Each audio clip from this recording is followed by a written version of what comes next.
Olá para você que está de olho no Ru, a nova temporada do Fridas está no ar. Hoje, o nosso cenário é a Casa Camolese, no Rio de Janeiro, no bairro do Jardim Botânico. E eu estou aqui com a Carol Guimarães. Tudo bom, Carol? Tudo bem, Érica. É um prazer estar de volta. E a nossa convidada da vez, a cirurgiã plástica Maieve Corralo. Um prazer ter você aqui com a gente. Prazer é todo meu.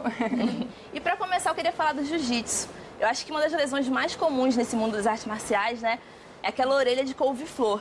Queria saber, doutora, o que acontece para o lutador ficar com aquele aspecto na orelha, daquele jeito? Então, o que acontece muito, né, especialmente no jiu-jitsu, porque tem muito impacto tanto, né, no kimono como atrito com o chão, acaba fazendo hematomas, né, na cartilagem, no pericôndrio, que é aquela membraninha que envolve a cartilagem da orelha. E esse hematoma, ele precisa ser drenado no dia, ou no máximo no dia seguinte do trauma, né? Porque senão o que acontece? O pericôndrio, né, ele vai transformando, produzindo como se fosse um osso, né? Vai calcificando esse hematoma. E aí vai formando aquelas nodulações. E aí o atrito repetitivo vai fazendo com que a deformidade fique cada vez maior. Né? Então, como é que é esse tratamento? Normalmente se faz uma punção, né, com uma agulhinha normal, igual uma agulha, né, de que se tira sangue, por exemplo. Então, você punciona, aspira esse hematoma e faz um curativo compressivo. Na orelha, a gente tem essas dobrinhas, né, e que são importantes para a estética, né, da orelha. Então, o hematoma, normalmente, ele fica nos sulcos. E aí, no início, a orelha vai ficando plana. E conforme for tendo outros hematomas, ela vai ficando em relevo, que aí, né, tão conhecida como a orelha em couve-flor. Então, essa compressão faz com que a pele e o pericôndrio fiquem aderidos novamente à cartilagem e voltando com o formato anatômico da orelha. Então, por isso que é muito importante a drenagem precoce. E mais importante de tudo, é que essa drenagem seja feita em ambiente asséptico, né? Ou seja, em um ambiente hospitalar, numa clínica, num consultório, porque nessa punção a gente, querendo ou não, está introduzindo, né, uma agulha externa. E na superfície da pele, especialmente, né, no ambiente de luta, atritou, né, no chão, contato, né, com outros profissionais, é uma área contaminada. A pele em si é cheia de bactérias, né? Então, quando a gente introduz essa agulha, se a gente não tiver, né, limpar, fazer essa técnica toda de antisepsia, né, higienizar, diminuir a quantidade de bactéria, usar luvas estéreis, pode acontecer uma infecção dessa cartilagem, que aí é muito pior do que a própria deformidade da orelha em couve-flor. Mas a gente sabe que nem sempre isso acontece, né? Com certeza, com muita frequência os atletas acabam, por falta de tempo, né? Como é uma coisa muito comum, né? Esse hematoma acontece com alguma frequência, então muitos atletas acabam aspirando na própria academia, né? Num ambiente completamente contaminado, e a gente pode acontecer de absorver uma porção grande da cartilagem da orelha, inclusive de perder quase todo o pavilhão auricular, sem falar que pode se transformar numa infecção sistêmica. Então, é uma patologia comum, corriqueira, mas que, né, se maltratada, pode ter consequências bem sérias aí. E o que você recomenda para os atletas que não têm condições financeiras para fazer esse procedimento sempre que tiver essa lesão? Porque você comentou que o procedimento deve ser feito no mesmo dia ou no dia seguinte. Existe alguma outra alternativa para essas pessoas? Tem os protetores auriculares que funcionam bastante, né? Então é bem bacana. E na pior das hipóteses, o que a gente pode fazer, né? Se não, o ideal realmente é procurar um ambiente, né, estéril aí para a gente funcionar.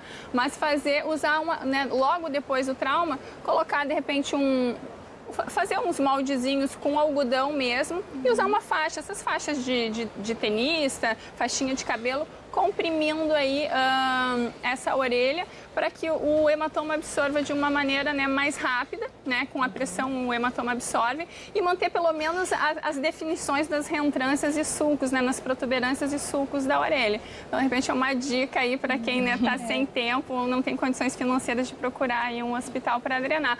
Mas qualquer hospital, né, qualquer ambiente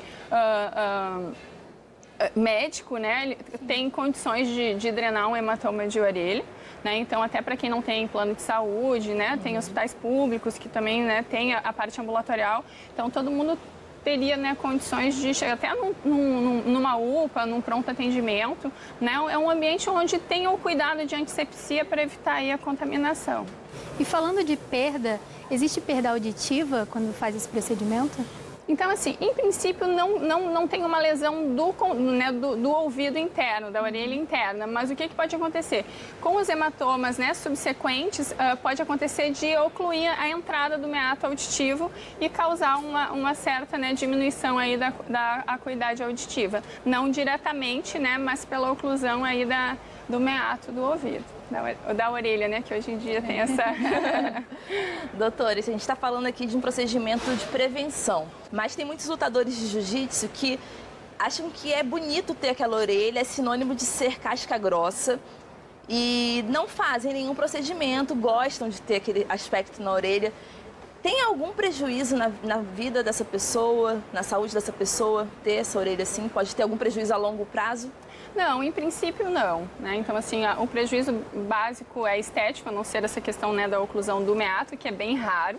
Né? Então, a gente vê aí, na realidade, a minoria dos atletas busca uma correção cirúrgica, né, para essa afecção, porque realmente é status de que realmente é lutador e tal. O que a gente vê, às vezes, o lutador, ou por pedido da namorada, do namorado, né, de amigos, da família, acaba que tem alguns relatos que falam assim, porque, né, meu companheiro, minha companheira acha nojento, né? Então, acontece isso às vezes. E aí, acaba buscando mais assim por conta de outras pessoas do que pelo incômodo, né, do atleta em si, que normalmente a grande maioria gosta aí de mostrar que é lutador. Que é lutador. Né? E você costuma fazer esse procedimento? Os lutadores te procuram? Procuram. Não é uma procura muito frequente, né, mas a gente faz. É uma cirurgia que não é tão fácil de ser feita, né? E depende também do tempo, né, que a gente já tem, né, a questão, porque quanto maior o tempo do trauma, mais cálcio, né, vai se depositando e mais enrijecido vai ficando a orelha e mais proeminente, né? Então, a cirurgia não é igual uma cirurgia de otoplastia, uma cirurgia plástica de orelha comum, né? Então, essa cirurgia a gente tem que usar umas raspas especiais para a orelha mesmo, então a gente desgasta, a gente vem com uma raspa e meio que vai tirando essa camada de osso. Muitas vezes a gente tem que dar meio que uma fraturada nesse osso para conseguir fazer de volta essa curvinha. Então, normalmente, uma cicatriz é aqui atrás da orelha e a gente entra com as raspas por trás, consegue raspar a parte anterior, mas por dentro da pele. E aí dá uns pontinhos para trazer de volta esse contorno, as curvinhas da orelha. Assim, é difícil, quando tem aquela orelha muito estourada, né? É difícil você conseguir deixar ela exatamente igual à contralateral. Mas, normalmente, os hematomas são bilaterais, né? Então, você melhorando o aspecto e na cirurgia plástica, a simetria, né? Só de você deixar as duas, né, simétricas, desde que seja um pouco mais próximo ao natural, já melhora bastante o aspecto, porque a comparação é de um lado com o lado dele mesmo, né? Então, tem resultados bem bacanas, mas assim, não volta a ficar nunca mais igual uma orelha que nunca teve trauma. Entendi. E o tempo de recuperação dessa cirurgia? Pois é. Qualquer cirurgia, né, plástica de face, a gente precisa de um repouso sem luta, né, sem trauma no local, por pelo menos 30 dias. Eu acho que essa é a grande questão da não procura, né, pelo procedimento. E quando a gente faz a punção, né, você mantendo, né, a orelha ocluída, uma semana você já pode voltar ao treino ou com cuidado, dependendo do tamanho do hematoma, com o curativo, com o protetor, né, auricular. Às vezes, até 2, 3 dias depois, o atleta pode voltar às atividades com cuidado, né? Então, a prevenção, com certeza, é o melhor tratamento, né, para essa comorbidade aí. E os lutadores também, tanto no treino quanto na luta em si, eles também tomam muita pancada na orelha, né? Isso atrapalha de alguma forma o procedimento que já foi feito?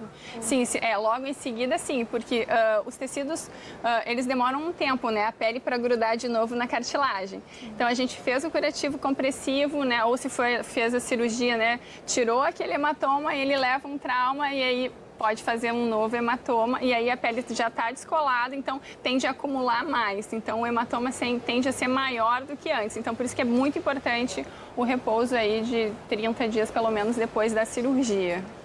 Talvez seja esse o motivo que os lutadores não procurem tanto por esse procedimento, porque Imagina. acho que ninguém gosta de ficar tanto tempo sem praticar o esporte que ama ou o trabalho, né? Porque muita gente que compete, tem a orelha desse jeito, acaba tendo essa lesão.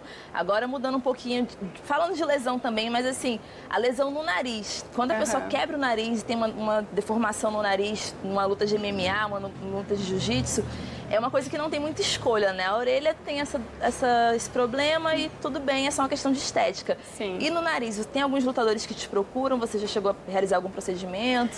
O nariz é um pouco mais complexo, principalmente, né, quando tem traumas tipo boxe, não, né, MMA, porque você tem traumas contínuos, né? Então, querendo ou não, os boxeadores especialmente acabam que mantêm o nariz fraturado porque vai ter menos dor, né? Porque quando a gente, assim, quero tratar, não quero ficar, né, com o nariz fraturado. Qual é a questão? O ideal é que você procure para estabilizar essa fratura também no mesmo dia ou no dia seguinte, para que aí sem cirurgia a gente consegue, a gente chama de procedimento, né, incruento, né, que você não precisa abrir e cortar, não é uma cirurgia em si. A gente tem alguns aparelhos que a gente consegue reposicionar o osso, reposicionar a cartilagem e a gente estabiliza com um gessinho, por exemplo. Mas aí o atleta não vai poder praticar por 2 meses, né? Então o nariz, assim, quase ninguém procura, né? Quem é atleta mesmo, profissional, acaba não procurando.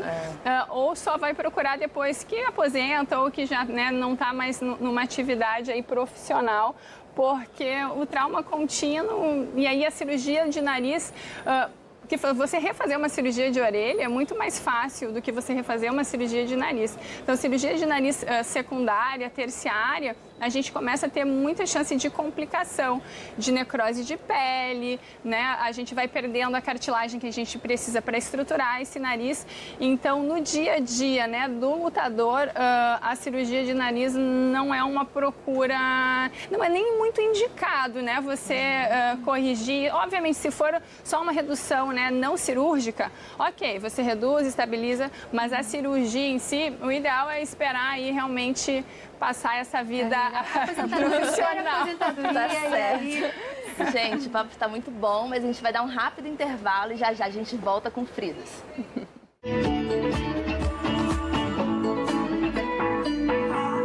Estamos de volta com Fridas, com a participação da doutora Maiev e a Carol Guimarães.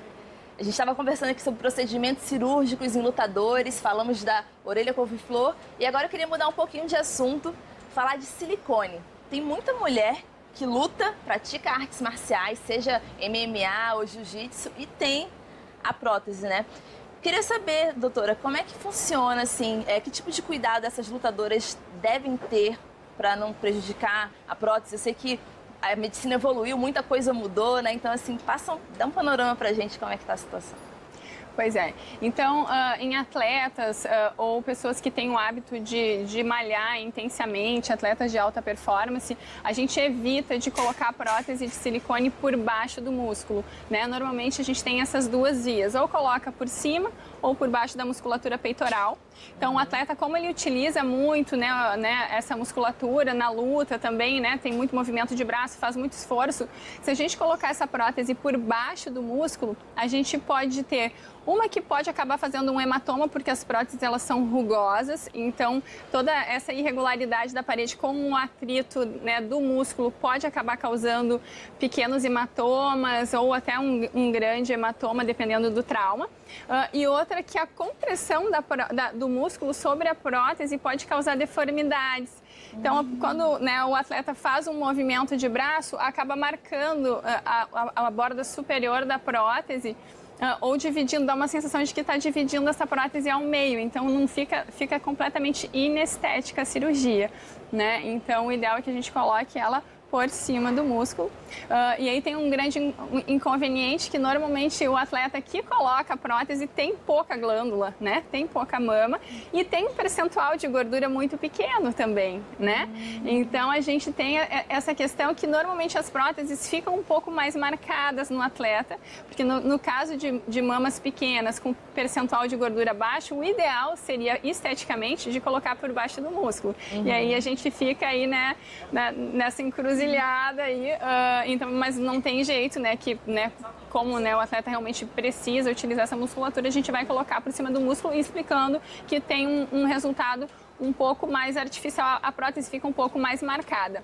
Agora a questão, né, da pergunta em si, que é sobre o risco de rotura da prótese, hoje em dia o gel da prótese ele é super coeso e ele não extravasa igual extravasava antigamente, né? Uma pergunta muito frequente, né, dos pacientes que procuram a gente para colocar a prótese de silicone é se a gente precisa trocar, né? A gente até estava comentando mais cedo, a cada 10 anos a prótese, eu digo, não precisa, né? Hoje em dia tem próteses que dão garantia vitalícia, inclusive, justamente por isso, porque o gel de silicone antigamente, ele naturalmente, ele ia extravasando através da prótese, mesmo que ela não estivesse rota.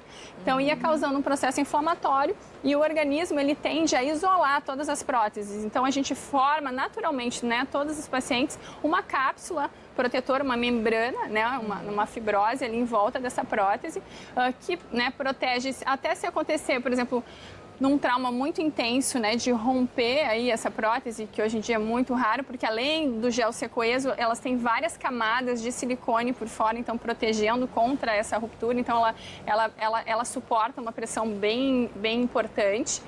Mas se acontecer de romper, também não tem nenhuma urgência, por exemplo, de trocar, né, não vai causar nenhum malefício, né, para a saúde da paciente.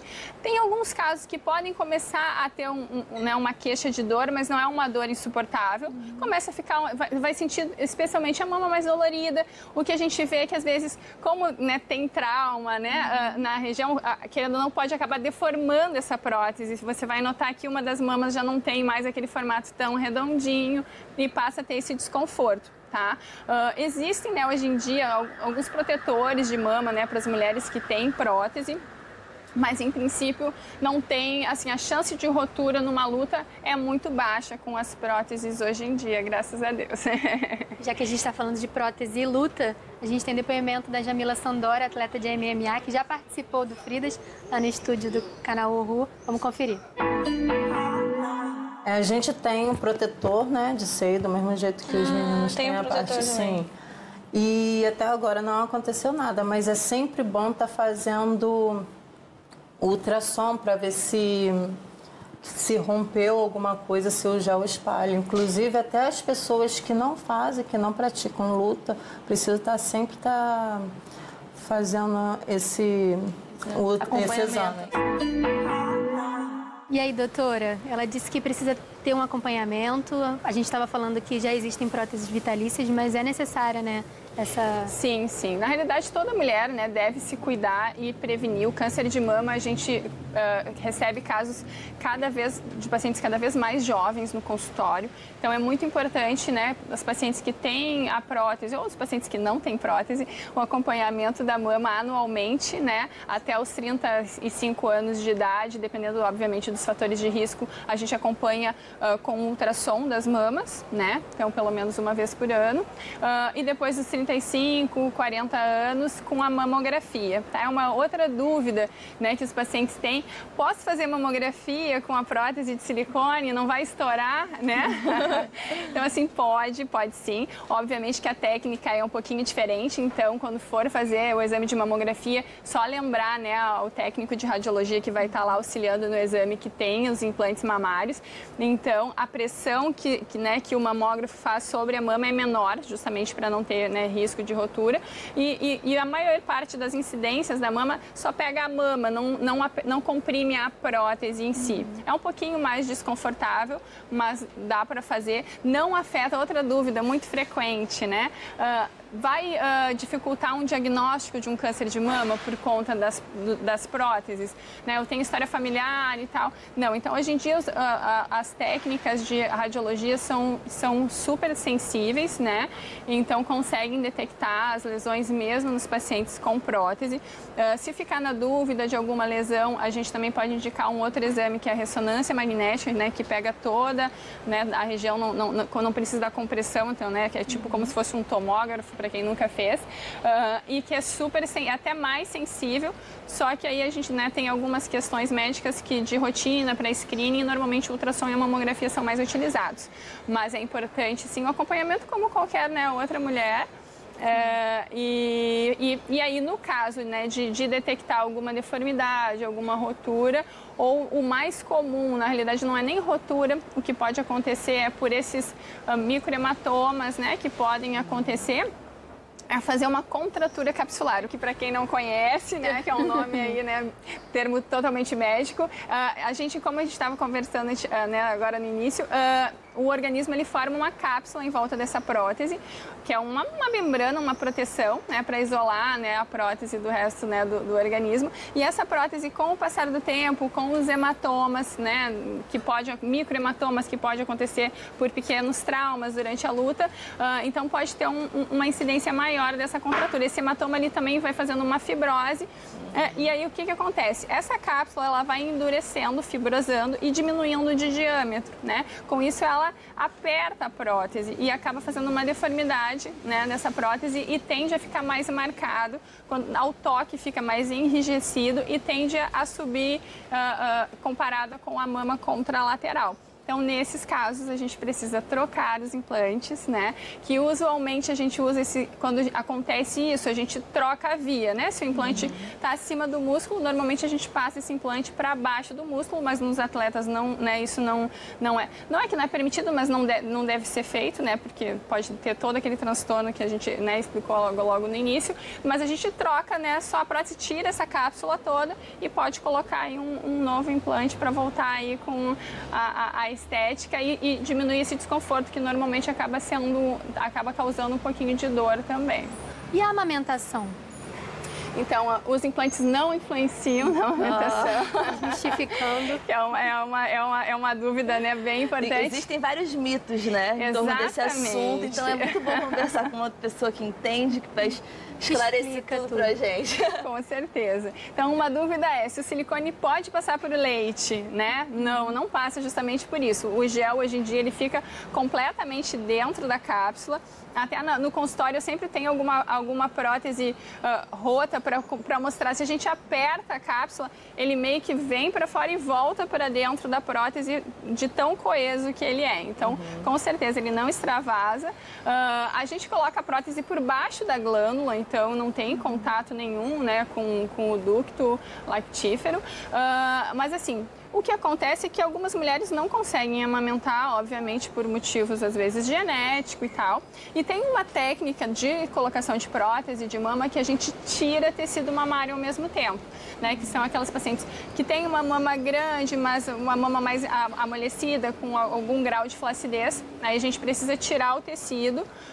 E aí, sim, nessa cicatrização pode acontecer de ter alguma oclusão, né, dos ductos lactíferos e prejudicar a amamentação. Tá? Mas não é por conta do silicone, é pela técnica cirúrgica em si, pelas cicatrizes cirúrgicas. Mas o paciente que não tem nada ou que tem pouca mama e que deseja só aumentar o volume das mamas, a cirurgia não influencia absolutamente nada na amamentação. Falando de tipos, né, de prótese de silicone, teve uma situação de uma lutadora nos Estados Unidos que ia lutar no estado de Nova York e ela quase foi impedida de participar por ter prótese de silicone. Por que isso? A gente estava conversando antes que existem, né, diferentes tipos de próteses. Explica pra gente um pouquinho. Pois é.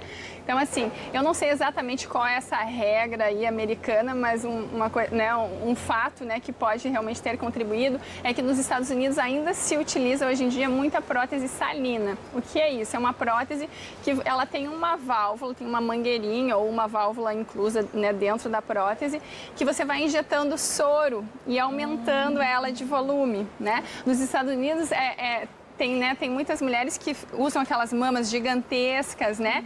Então, normalmente não tem pele para você colocar um silicone daquele, né, com um volume desproporcional, que muitas vezes a gente vê, né, volumes de 1, 2 litros, né? Então, eles têm essa cultura de mamas realmente grandes. Então, a prótese salina você consegue introduzir e vai enchendo ela de soro.